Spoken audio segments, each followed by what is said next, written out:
বাংলাদেশের ইতিহাসে ডক্টর ইউনূসের নাম আর কতদিন মানুষ, এখন তো অনেক সময় আমি মনে করি ভয় উচ্চারণ করে, ওনাকে মানুষ আর কখনো শ্রদ্ধার সঙ্গে উচ্চারণ করবে কিনা আমার সন্দেহ আছে। যারা আগামীতে নির্বাচনে আসবে, আওয়ামী লীগ তো করবেই না, যারা নির্বাচনে বিজয়ী হবে, যারা পরাজিত হবে তারাও করবে কিনা আমার সন্দেহ আছে। কেবলমাত্র ওনার সঠিক সিদ্ধান্ত নিতে পারা না পারার কারণে এই লোকের সামনে একটা অসাধারণ সুযোগ ছিল নিজেকে একটা অনন্য উচ্চতায় নেওয়া যাওয়ার, কিন্তু উনি ওনার নির্বুদ্ধিতার কারণে, অথবা উনি যে দেশের পারপাস সার্ভ করতে চান, যে গোষ্ঠীর পারপাস সার্ভ করতে চান, সেই গোষ্ঠীর পারপাস সার্ভ করতে যে উনি নিজেকে এমন এক জায়গায় নামিয়ে নিয়ে গেছেন, উনি বাকি জীবন হাজার চেষ্টা করলেও সেখান থেকে আর নিজেকে তুলতে পারবেন না। এবং এই দেশের জন্য সামনের দিনগুলিতে কি হবে এটা ভেবে আমি আতঙ্কিত বোধ করি। আমন্ত্রণ জানাচ্ছি প্রিয় দর্শক, মানচিত্র নিয়মিত আয়োজন কথোপকথনে। সাবেক প্রধানমন্ত্রী শেখ হাসিনার যে রায় হয়েছে তার বিরুদ্ধে, সেটি নিয়ে আমাদের দেশে অন্তত যেটুকু আলোচনা হচ্ছে তার চেয়ে আমার মনে হয় যে আন্তর্জাতিক অঙ্গনে বেশি আলোচনা হচ্ছে। বিশেষ করে এর রাজনৈতিক ভবিষ্যৎ কি, এর মানে বাংলাদেশের রাজনৈতিক ভবিষ্যৎ, আর বাংলাদেশের রাজনৈতিক ভবিষ্যৎ মানে অবশ্যই পুরো বাংলাদেশের আর্থসামাজিক ভবিষ্যতের কথাই আমরা ধরে নিতে পারি। কি সেই ভবিষ্যৎ কি হতে যাচ্ছে সেসব বিষয় নিয়ে আমরা কথা বলবো। এই বিষয়ে আলোচনার জন্য আমাদের সঙ্গে রয়েছেন সিনিয়র সাংবাদিক এবং কলামিস্ট মাসুদ কামাল। মাসুদ কামাল, আপনাকে স্বাগত জানাচ্ছি আমাদের অনুষ্ঠানে। আপনার কাছে আমার সরাসরি প্রশ্ন, যেমন বিভিন্ন আন্তর্জাতিক মানবাধিকার সংগঠন প্রশ্ন তুলছে বিচারের প্রক্রিয়া নিয়ে, বিচারের স্বচ্ছতা নিয়ে, জাতিসংঘ তাদের প্রতিক্রিয়া ব্যক্ত করেছে। পাশাপাশি এর বাইরে আটলান্টিক কাউন্সিল থেকে শুরু করে বিশ্বের বিভিন্ন গণমাধ্যম নানান ধরনের বিশ্লেষণ তারা চালিয়ে যাচ্ছে, বিশেষ করে বাংলাদেশের রাজনৈতিক ভবিষ্যৎ নিয়ে। আপনার কি মনে হয় বাংলাদেশের রাজনৈতিক ভবিষ্যৎ আরো বেশি টালমাটাল হতে যাচ্ছে, নাকি একটি সুস্থির ধারার দিকে প্রবাহিত হওয়ার সম্ভাবনা রয়েছে? বাংলাদেশটা তো একটা, মানে এটা তো খালি নাম না, এটা কিন্তু একটা ভূখণ্ড কেবল না, এটা কিন্তু আপনার এখানকার যারা অধিবাসী আছে, এই ভূখণ্ডে যাদের জন্ম হয়েছে, এই ভূখণ্ডে যারা বিচরণ করে, তাদের সমষ্টি নিয়েই কিন্তু একটা দেশের কনসেপ্ট গড়ে ওঠে। তো এই দেশে শান্তি কখন আসবে? দেখেন, সুন্দরবন আছে, সুন্দরবনে গাছপালা আছে, পশু পাখি আছে, তারা কিন্তু এসে আপনার শহরে আক্রমণ করে না। তারা কিন্তু আপনাকে চিন্তা করার মানে ক্ষমতা আছে একমাত্র মানুষের। এখন সেই মানুষকে নিয়ে যদি কোনো পরিকল্পনা হয়, সব মানুষকে যদি শান্তিতে রাখার মতো কোনো পরিকল্পনা হয়, সব মানুষের স্বার্থের কথা চিন্তা করে যদি কোনো পরিকল্পনা হয়, কেবল সেই পরিকল্পনাটাই দেশে শান্তি নিয়ে আসতে পারে। আপনি যদি এমন একটা পরিকল্পনা করেন যে অসাধারণ পরিকল্পনা, কিন্তু সেই পরিকল্পনায় দেশের একটা বৃহৎ জনগোষ্ঠী নেই, তাহলে সেই পরিকল্পনা কখনো শান্তি বয়ে আনতে পারে না। এটা হলো একদম বেসিক কথা বললাম আমি, এটা পৃথিবীর যে কোনো দেশের জন্য এটা প্রযোজ্য। তো আপনার এখানে আমরা একটা অন্তর্বর্তীকালীন সরকার নিয়ে এসেছি, যে সরকারের প্রধান হচ্ছেন একজন নোবেল শান্তি পুরস্কার বিজয়ী।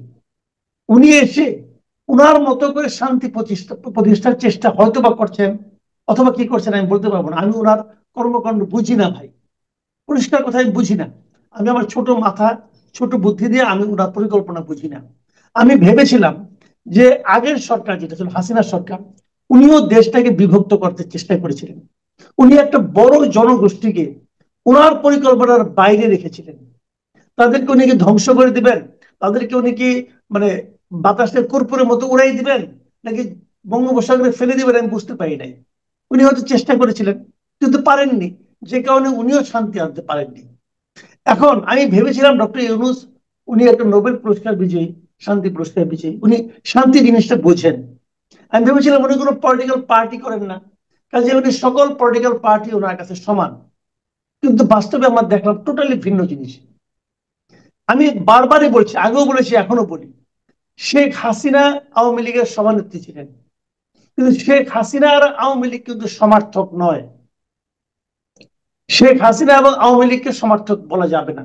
আওয়ামী লীগের যে ভালো দিকগুলি আছে সেগুলো যদি শেখ হাসিনার চরিত্রের মধ্যে না থাকে, তাহলে আমি বলবো শেখ হাসিনা আওয়ামী লীগকে জবরদখল করেছিলেন, উনি আওয়ামী লীগের প্রতিনিধিত্ব করতেন না। এটা হলো আমার বিবেচনা। আবার শেখ হাসিনার মধ্যে যে স্বৈরাচারী মনোভাব ছিল, আওয়ামী লীগ ইটসেলফ দলের মধ্যে সেই স্বৈরাচারী মনোভাব আছে যদি কেউ দাবি করে, তো তাকে আমি অনুরোধ করবো, তাহলে আপনি আওয়ামী লীগের গঠনতন্ত্র ভাইয়া খুলে দেখান আমাকে, গণতন্ত্রের কোন ধারাটা স্বৈরাচারী?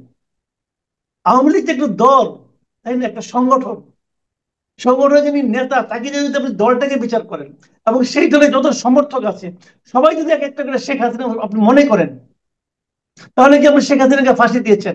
সবাইকে কি ফাঁসি দিবেন? এটা তো একটা বেসিক কথা রে ভাই। কাজে এইভাবে আপনি দেশের শান্তি প্রতিষ্ঠা করতে পারবেন না। এবং যদি আপনি এই মানসিকতা নিয়ে অগ্রসর হন, আপনি সংস্কার করলে সেই সংস্কার হবে এক দেশদর্শী। যদি আপনি নির্বাচন করেন, সেই নির্বাচন হবে পক্ষপাত দুষ্ট, সকল মানুষকে সেখানে কিন্তু রিপ্রেজেন্ট করবে না ভাই। এবং এই জায়গায় এই বেসিক জায়গাটা যতক্ষণ পর্যন্ত যেই সরকারে আসে তারা যদি না বিশ্বাস করে, তারা যদি এটা তাদের চিন্তার মধ্যে না ঢুকায়, তাহলে ভাই হবে না। এটাই আপনি রিয়েলিটি। যেমন আপনি যেমন বলছেন সাংবাদিক মাসুদ কামাল, যে আওয়ামী লীগ আর শেখ হাসিনার সমর্থক নয়, আমরা তো সরকারের আচরণে দেখছি যে শেখ হাসিনা সহ গুটি কয়েক, বা আমি ধরলাম সংখ্যায় আরো বেশি, যারা দুর্নীতিবাজ, যারা গণতন্ত্র হত্যার সঙ্গে জড়িত, তাদের বিচারের নামে পুরো আওয়ামী লীগকে বাংলাদেশের শত্রু হিসেবে ট্রিট করার চেষ্টা করা হচ্ছে, এবং একই সঙ্গে যারা তৃণমূল পর্যায়ে আওয়ামী লীগ করে বা আওয়ামী লীগের সমর্থক, তাদেরকে ঢালাও ভাবে গ্রেপ্তার করা হচ্ছে। তার মানে কি, তারা একদিকে বলছে যে আওয়ামী লীগের লোকজন ভোট দিতে পারবে, আবার আওয়ামী লীগের প্রার্থী নেই, আওয়ামী লীগের প্রতীক নৌকা নেই নির্বাচন কমিশনে। আবার যারা একেবারে তৃণমূলের সমর্থক, একবারে সমর্থক, অ্যাক্টিভিস্ট না, তাদেরকেও আটক করা হচ্ছে। তাহলে তারা ভোট দেবে কাকে আর ভোট দেবে কিভাবে? এবং একই সঙ্গে আপনি যেটা বললেন যে যেখানে শেখ হাসিনা সমর্থক, মানে সমর্থক শব্দ নয় আওয়ামী লীগের, তাহলে এই তৃণমূলের মানুষেরা কি অপরাধ করেছে? আমি তো সে কথাটাই বলছি। দেখেন, শেখ হাসিনা অপরাধ করেছেন, অনেকে পালিয়ে গেছেন। যারা পালিয়ে গেছেন কেন গেছেন তারা জানেন, দল দুটো কারণে পালিয়েছেন। একটা কারণ হলো যে তারা জানেন যে তাদেরকে ধরলে তাদেরকে জেলে ঢুকানো হবে। তারা এটা আশঙ্কা করেছেন এখানে হয়তো আইনের শাসনটা হবে না, এনে প্রতিহিংসার মধ্যে তাদের শিকার হতে হবে, তারা এই জন্য পালিয়েছেন।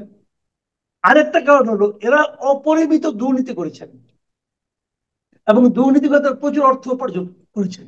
তারা চিন্তা করেছেন এত কষ্ট করে এত অর্থ উপার্জন করলাম, এদিকে আমাকে জেলখানা থাকলে তো এই অর্থ ভোগ করতে পারবো না, তার যেমন পালিয়ে যাই, অর্থগুলো আগে পাঠিয়ে দিয়েছি, এইগুলি দিয়ে আমি আমার জীবন চালাবো। তারা এভাবে ভেবেছেন, এই জন্য তারা পালিয়েছেন। কিন্তু আমার কথা হলো এদের সংখ্যা কত? হাজার, 1 লাখ হবে না, আপনি শিওর থাকেন, 1 লাখ হবে না। কিন্তু আওয়ামী লীগের সমর্থক কত? 1 কোটি ছাড়িয়ে যাবে মিনিমাম। আমি যদি অত্যন্ত কনজারভেটিভ হিসাব করি, অত্যন্ত কনজারভেটিভ, মানে মনে এই করেন মুহূর্তে যে একটা এই মুহূর্তে ফ্যামিলিতে যদি 10 জন ভোটার 20% আছে। হিসাব করা হয়, 20% হিসাব করলেও 12 কোটি ভোটার, বর্তমান যে ভোটার তার 12 দুগুণে 24, 2.5 কোটি তো এমনিতেই আসে। 20% যদি হিসাব করি একেবারে ফেলে ছুড়ে। আচ্ছা, আমি 20% ধরলাম না রে ভাই, আমি ধরলাম আর গত আওয়ামী লীগের 15 বছরের অপশাসনের কারণে আওয়ামী লীগের লোক আওয়ামী লীগকে পছন্দ করে না, আমি ধরলাম, আমি ধরে নিচ্ছি। সেক্ষেত্রে আপনি যত কনজারভেটিভ হিসাবে যদি আপনি বিএনপি কে হিসাব করতে বলেন ভাই, আপনি হিসাব করে বলেন আওয়ামী লীগের সমর্থক কত আছে সারা দেশে, কেউ 1 কোটির কমে নামাইতে পারবে না ভাই। 1 কোটির কমে কেউ নামাইতে পারবে না, ইউনুস সাহেব নিজেও পারবে না।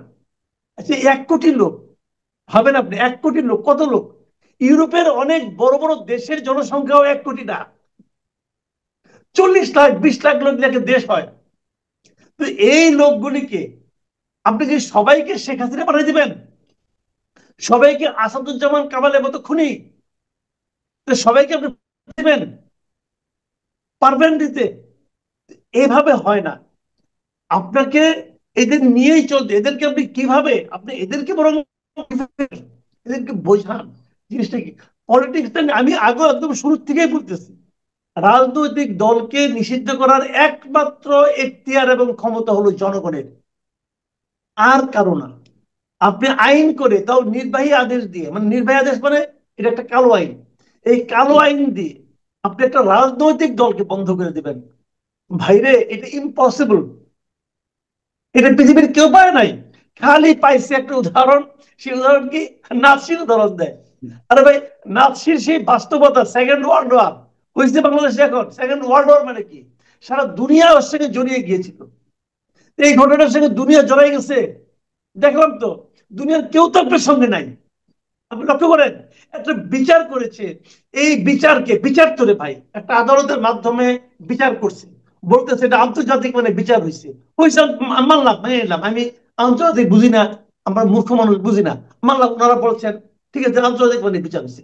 এই আন্তর্জাতিক মানে বিচারকে আন্তর্জাতিক কোন সংস্থা তো গ্রহণ করতেছে না, তো এইটার কি হবে, এইটার কি চিকিৎসা বলেন আপনি আমাকে?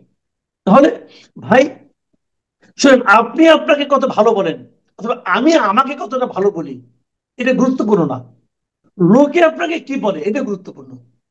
তো ইউনূস সাহেব, ইউনূস সাহেবের প্রেস উইং, ইউনূস সাহেবের আদালত, অথবা ইউনূস সাহেবের প্রসিকিউটর, অথবা ইউনূস সাহেবের কে যারা সাপোর্ট করে, যারা ইউনূস সাহেবকে সাপোর্ট করে কিছু একটা পাইতে চায়, ওনারা এইটাকে কি বলেন, কিভাবে মূল্যায়ন করেন, ওনারা আওয়ামী লীগকে কিভাবে দেখেন, কিভাবে মূল্যায়ন করেন, সেটা দিয়ে ভাই দুনিয়া চলবে না। আপনি একা একা বাস করতে পারবেন না। দুনিয়ার দিকে তাকান, পৃথিবীর দিকে তাকান, আমি বললাম যে একটু দেখেন না রে ভাই, দেখতেছি না তো কেউ, কেউ তো বলতেছে না, সবাই একই কথা বলতেছে। যেই দিন ঘটনা ঘটছে তার পরের দিন আমরা বিবৃতি পেলাম দুইটা, এবং জাতিসংঘের বিবৃতি পেলাম। তো জাতিসংঘ এটা কি খুশি হয়েছে, বলছে যে অসাধারণ একটা হয়েছে, বলছে অ্যামনেস্টি ইন্টারন্যাশনাল বলছে, তো বলে তো তাই রে ভাই, তাহলে কি বলবেন আপনি এটাকে? এখন এর মাধ্যমে আমরা অগ্রসর হচ্ছি নির্বাচনের দিকে। সেই নির্বাচন কি হবে? সেই নির্বাচনে আওয়ামী লীগ থাকবে না। দেখেন, আমরা 2014 নির্বাচনকে সমালোচনা করি, 18 নির্বাচনকে সমালোচনা করি, 24 নির্বাচনকে সমালোচনা করি। আমি এখানে নির্বাচনই বলি না, এটা আমি আওয়ামী লীগ আমলেও বলেছি।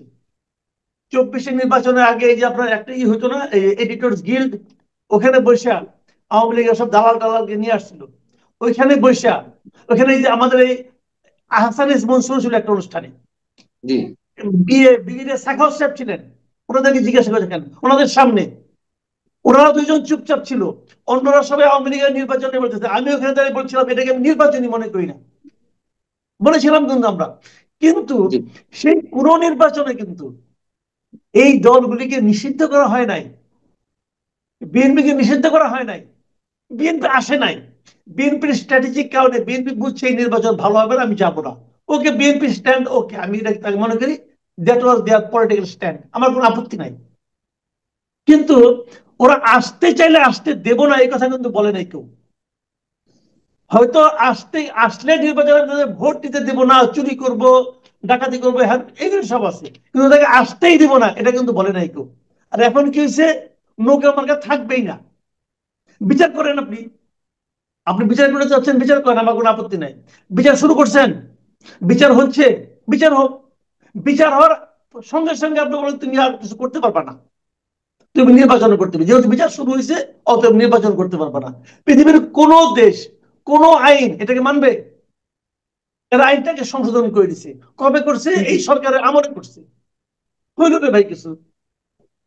কোন আপনি দেশ তো মানছে এমনি না। তো আমাদের নির্বাচন আসতো কিনা আমার সন্দেহ আছে, কিন্তু আপনি আসতে মানে যদি আইসা পড়ে, এই ভয়ে আপনি এখনই কাঁপতেছেন, তো কি হইল রে ভাই, কি হইলো বলেন? এটার নাম আন্তর্জাতিক ডেমোক্রেসি না। মানবাধিকার সংগঠনগুলো যেমন বিচারের রায় নিয়ে প্রশ্ন তুলেছে, একইভাবে গবেষণা প্রতিষ্ঠানগুলো আটলান্টিক কাউন্সিল কিংবা ইন্টারন্যাশনাল ক্রুশিয়াল গ্রুপ আইসিজি, তারাও বাংলাদেশের ভবিষ্যৎ নিয়ে শঙ্কিত। এবং এরই মধ্যে আইসিজি তো আরো 2 দিন আগে তাদের প্রতিক্রিয়া জানিয়েছে। আটলান্টিক কাউন্সিল তারা একটি দীর্ঘ প্রতিবেদন দিয়েছে, আপনি খেয়াল করেছেন কিনা আমি জানি না, এটি সম্ভবত আজকেই প্রকাশিত হয়েছে। সেখানে বলা হচ্ছে ভয়ঙ্কর ভাবে এককেন্দ্রিক একটি শাসন ব্যবস্থা দিকে আবার বাংলাদেশ যেতে চলেছে, ইত্যাদি ইত্যাদি। এদিকে সজীব ওয়াজেদ জয়, আপনি জানেন যে গত 2 দিন আগে রয়টার্সকে একটি সাক্ষাৎকার দিয়েছিল, রয়টার্স সেটিকে একেবারে এক্সক্লুসিভ ইন্টারভিউ হিসেবে ট্রিট করেছে, ওখানে লেখা হয়েছে। এবং সেখানে সজীব ওয়াজেদ জয় বলছেন আহ নির্বাচনের আগে যদি আওয়ামী লীগের উপর থেকে তাদের যে নিষেধাজ্ঞা রয়েছে রাজনৈতিক কার্যক্রমের উপরে সেটি তুলে না নেওয়া হয়, তাহলে সহিংসতার দিকে যাবে বাংলাদেশ। তার মানে আওয়ামী লীগ ঘোষণা দিয়ে দিচ্ছে যে এইভাবে আর তারা থাকতে পারে না।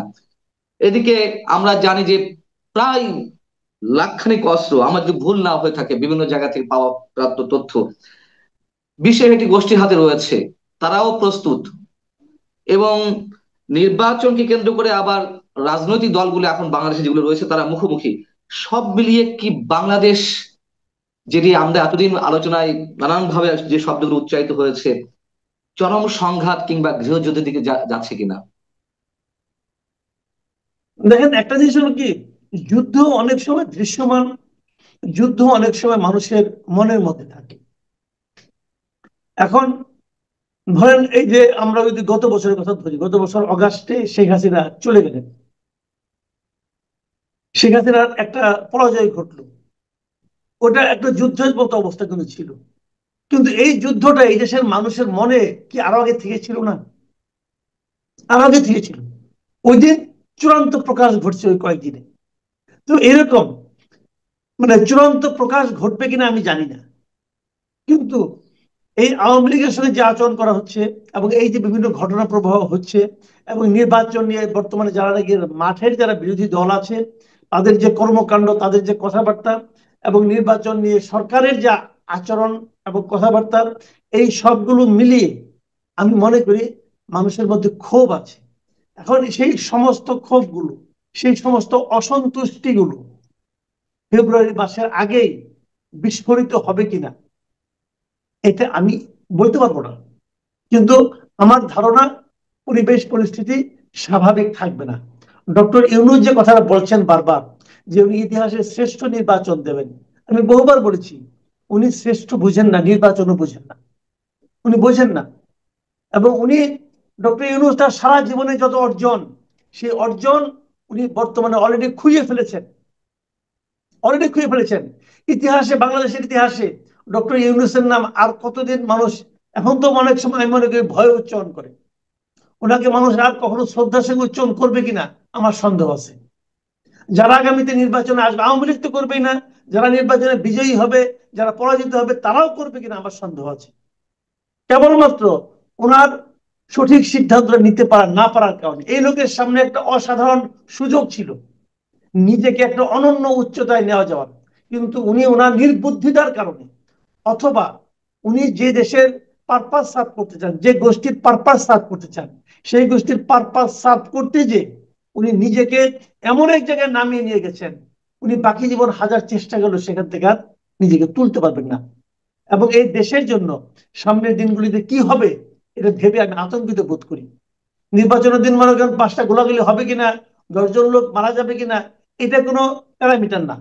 প্যারামিটার হলো প্রত্যেকটা মানুষের মনে উনি যে সংঘাতের একটা মানে ধারণা ঢুকিয়ে দিয়েছেন এবং মানুষ যে পরস্পরকে অবিশ্বাস করতে শুরু করেছে, মানুষ যে একে অপরকে শত্রু মনে করতে শুরু করেছে, এই ভয়ঙ্কর ঘটনাটা ডক্টর ইউনূস নিজের যোগ্যতায় ঘটিয়েছেন। এবং এই জন্য এই দেশের মানুষ ওনাকে কখনো ক্ষমা করবে কিনা আমার সন্দেহ আছে।